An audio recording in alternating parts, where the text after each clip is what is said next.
Welcome to another edition of When the Spirit Takes Over.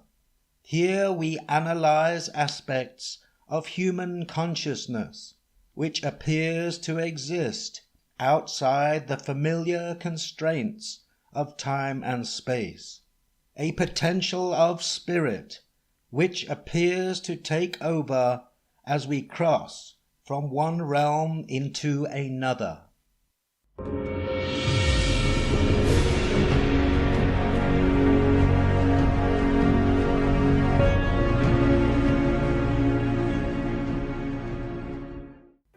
Proactive or psychotropic drugs are chemical substances which have the ability to alter a person's state of consciousness by stimulating changes within the nervous system. Our perception of reality, mood, cognitive function, and behavior can also be altered, giving the user a glimpse into other worlds.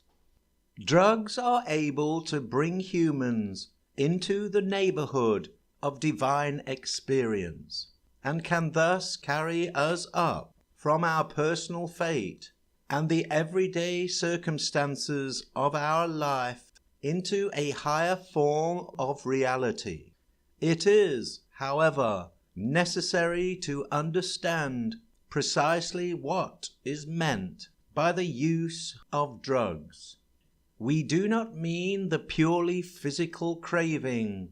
That of which we speak is something much higher, namely the knowledge of the possibility of the soul to enter into a lighter being, and to catch a glimpse of deeper insights and more magnificent visions of the beauty, truth, and the divine than we are normally able to spy through the cracks in our prison cell. But there are not many drugs which have the power of stilling such craving. The entire catalogue, at least to the extent that research has thus far written it, may include only opium, hashish, and in rare cases alcohol, which has enlightening effects only upon very particular characters. Fitz Ludlow, The Hashish Eater, 1857. There is archaeological evidence of the use of psychoactive substances, mostly through plant and plant extracts, going back at least 10,000 years. As cultures evolved, the use of nature's bounty of plants and other naturally occurring substances were used for medical purposes, and because of the interrelationship between traditional spiritual beliefs and spiritual healers, these substances were used as part of their religious practices in an attempt to gain subconscious insight as to the underlying cause of many of their illnesses. The Native American Indians use peyote cacti, which contains mescaline, a naturally occurring psychedelic substance which promotes hallucinations similar to LSD. Its use in religious ceremonies dates back almost 6,000 years. Peyote buttons are usually dried and then chewed. They can also be consumed as a drink like tea. Other times the buttons are ground into a powder and taken as either a capsule or smoked with tobacco or cannabis. Peyote is considered to be an illegal drug in the United States. However, in 1994, there was an amendment to the American Indian Religious Freedom Act which gave the Native Americans the legal right to use peyote for religious purposes. Ayahuasca is another psychoactive substance used throughout South America, described as an entheogenetic psychoactive brew. It is a mixture of specific ingredients designed to transcend the conscious mind into alternative states of reality, used primarily in religious and healing ceremonies. The effects of drinking this brew have been compared to that of a near-death experience. The main ingredients used are Banisteriopsis caapi and Psychotria viridis shrub, or Diplopteris cabrirana as a substitute, together with a variety of other ingredients depending upon the geographical area. Another common and naturally occurring psychoactive drug found throughout the world is cannabis, also known as marijuana. This plant has been used for thousands of years as a medicine to relieve a number of unwanted symptoms, and also in religious and shamanistic ceremonies.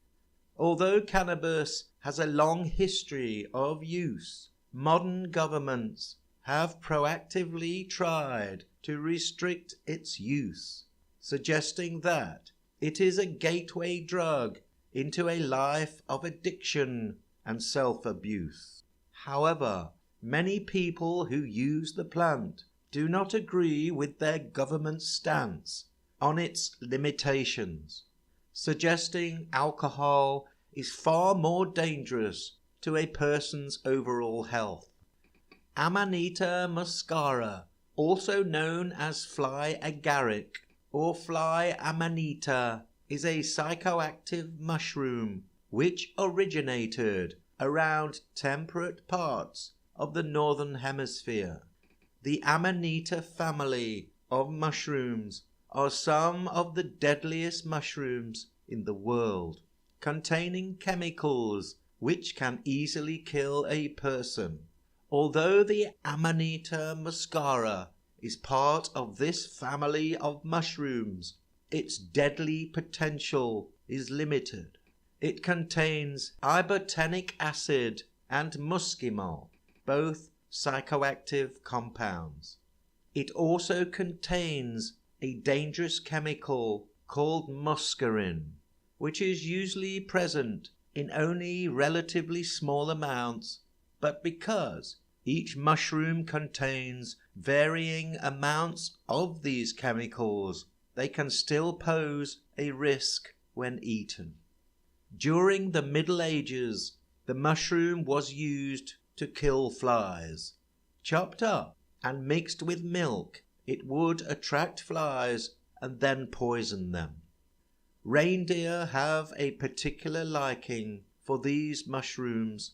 They will eat them with pleasure, often showing the effects of the mushroom's hallucinogenic properties in their mannerism. It is said that the herdsman would feed their reindeer with the mushroom, then drink the animal's urine, which had filtered the majority of the dangerous muscarine out via the liver, producing a psychoactive drink. This may very well be where the concept of flying reindeer comes from.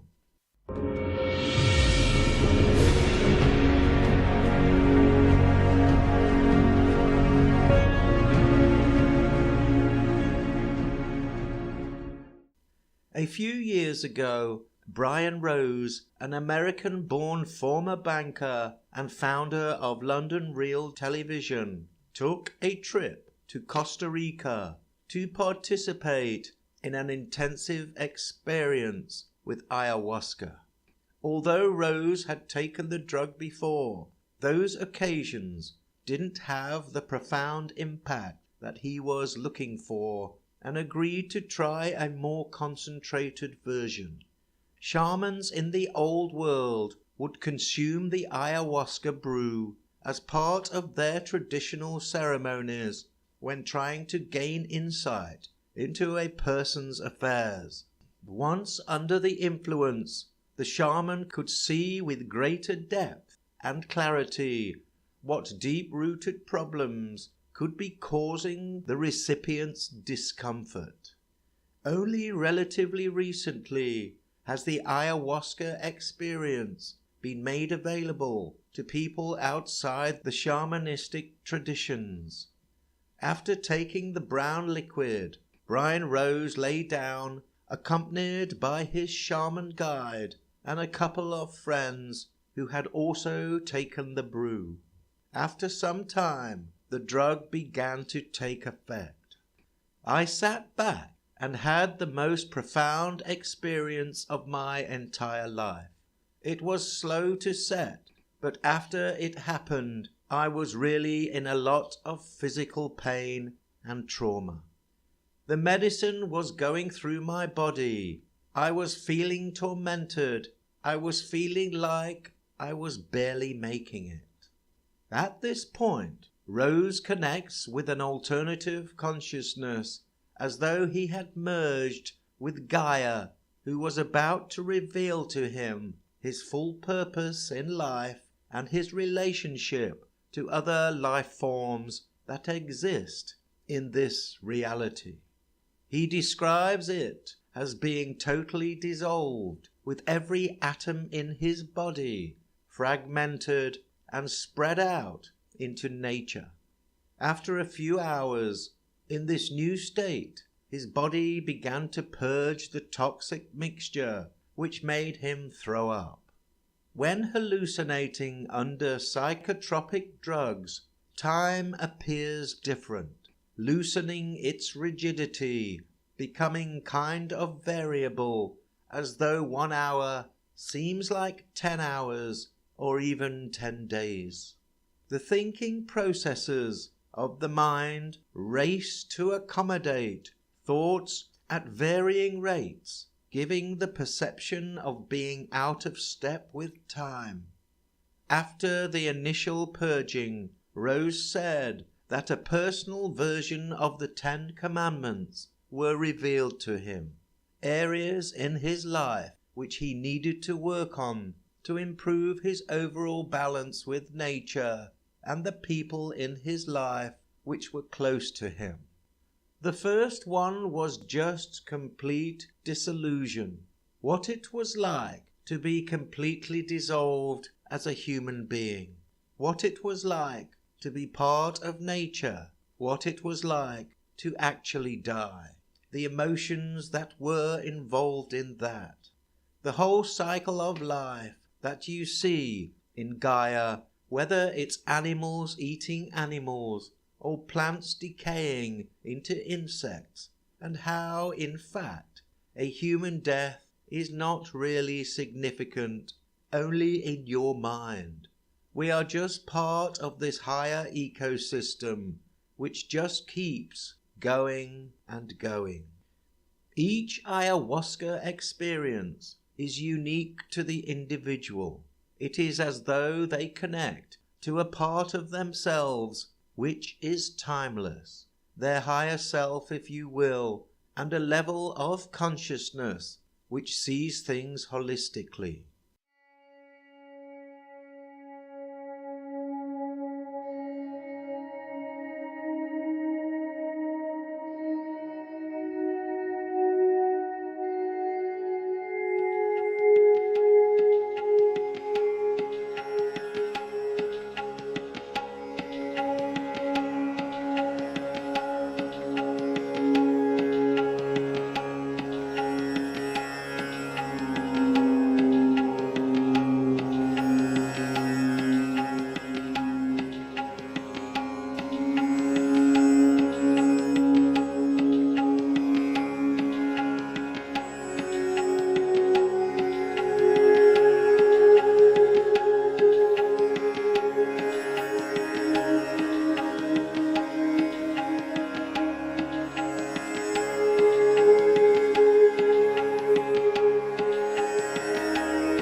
In a recent interview with Joe Rogan, Graham Hancock, a British writer and journalist, also discussed his knowledge and experience with the drug ayahuasca.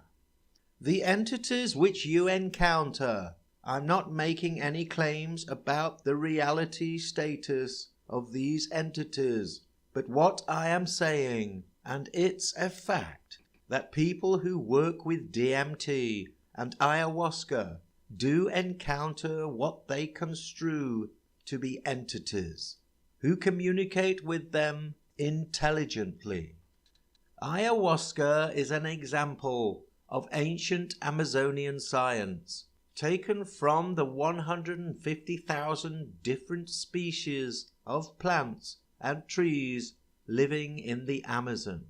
Someone in our past discovered that by mixing and boiling Banisteriopsis capivine and the Psychotria viridis shrub together, a remarkable drug can be produced which promotes altered states of consciousness.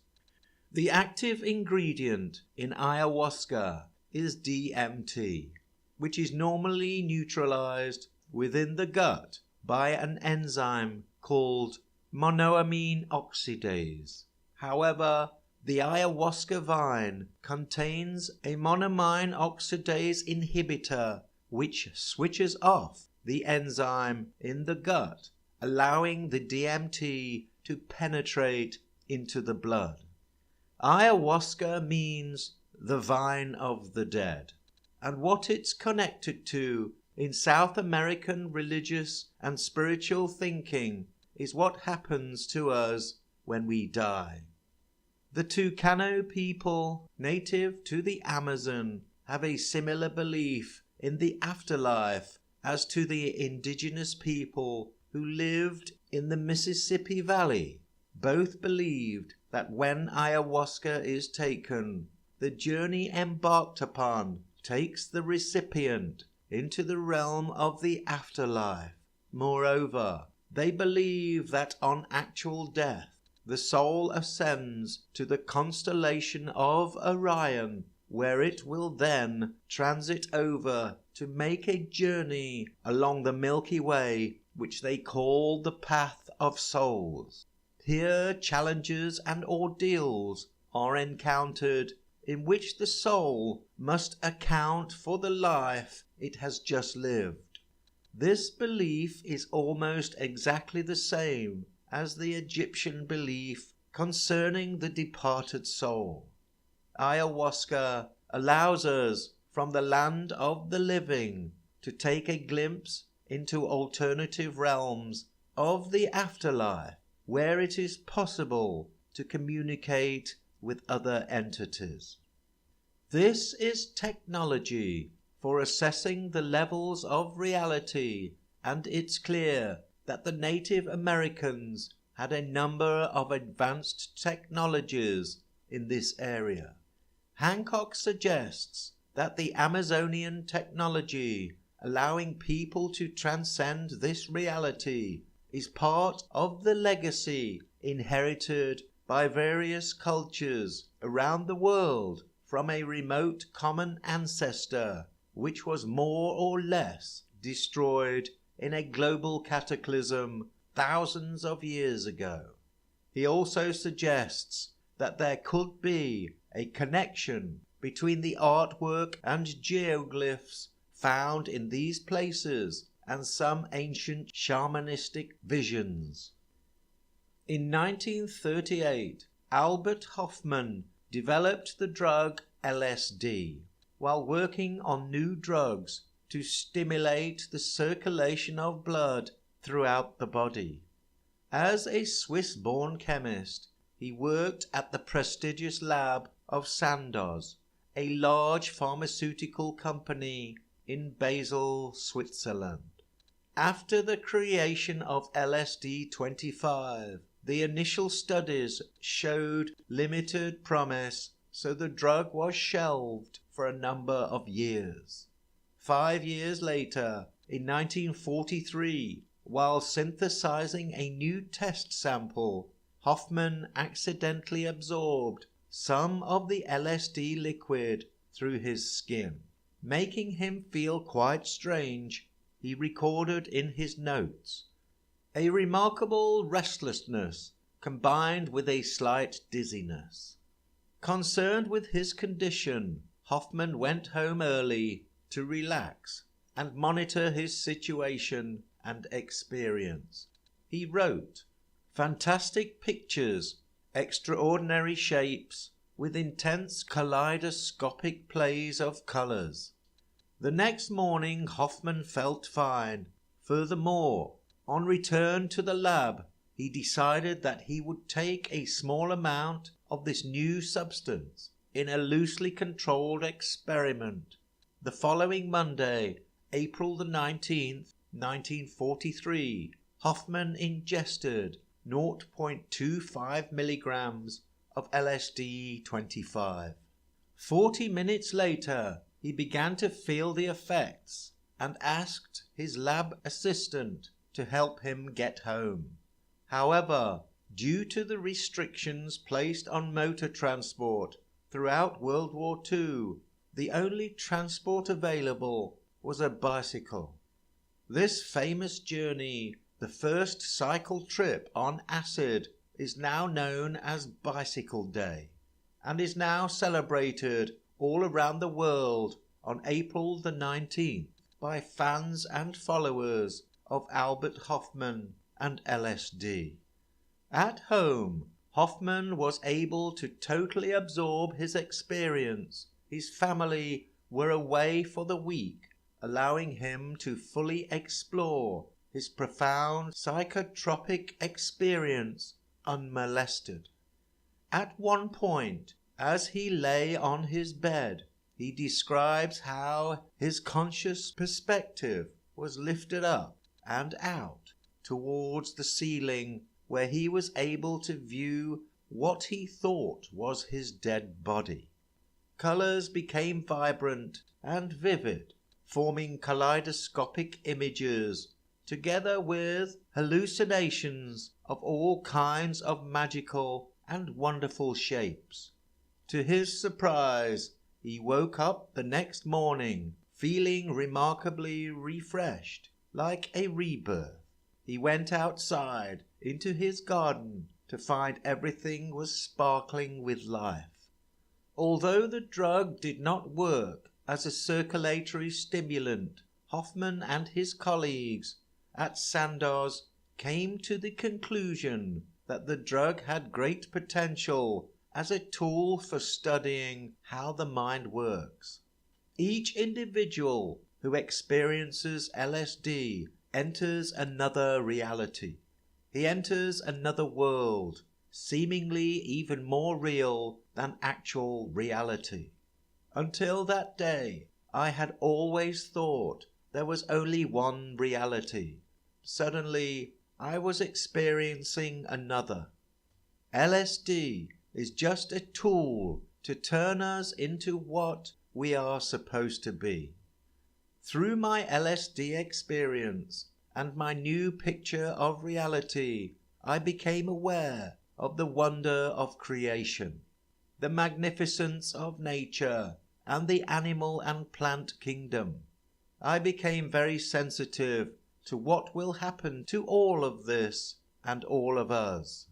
When considering all these different types of experiences, whether it is the near-death or psychotropic experience, the common denominator appears to be a shift in consciousness to altered states of reality. Although most of the mainstream scientific community would not like to admit it, human consciousness appears to exist independent of the biological brain and functions of the physical body. It is as though the body and brain are just vehicles which allow our consciousness to experience this earthly physical reality from a unique, independent, and detached perspective. And when the body expires, our conscious point of attention shifts back to where it once came, an ocean of timeless and limitless consciousness. I don't believe that consciousness is generated by the brain. I believe that the brain is more of a receiver of consciousness. You are not limited to this body, to this mind, or to this reality. You are a limitless ocean of consciousness, imbued with infinite potential. You are existence itself.